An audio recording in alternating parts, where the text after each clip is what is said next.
স্বাগত ইনশাআল্লাহ।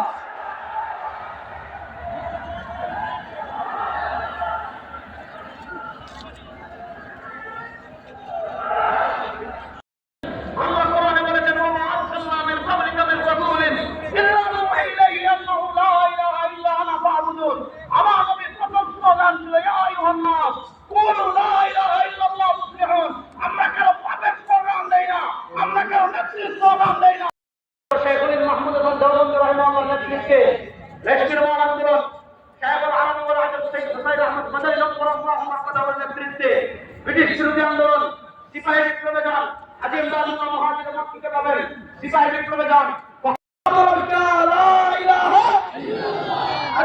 পাকিস্তান কা মতলব ক্যা? লা ইলাহা ইল্লাল্লাহ।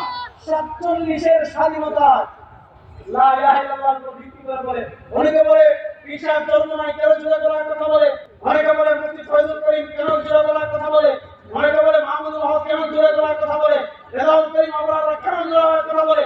আরে বেটা, আমরা যদি বলার কথা বলে তো ভাব বলবো না। কেন আমি কথা বলেছি শুনে? 1947 যখন দেশ বিভক্ত হয়েছে, পাকিস্তানের প্রথম স্বাধীনতার পতাকা তুলেছিলেন আল্লামা শাফি আহমদ উসমানী। পূর্ব পাকিস্তানের প্রথম স্বাধীনতার পতাকা তুলেছিলেন আল্লামা জফর আহমদ উসমানী। একজন আনবী রাহিমাহুল্লাহর আপন ভাগিনা, তিনি আমাদের স্বাধীনতার প্রথম পতাকা বাংলাদেশে তুলেছেন। পশ্চিম পাকিস্তানের স্বাধীনতার প্রথম পতাকা তুলেছেন আল্লামা শাইখুল ইসলাম আল্লামা শাফি আহমদ উসমানী। তিনি দারুল উলুমের প্রথম ছাত্র শেখ মাহমুদ হাসান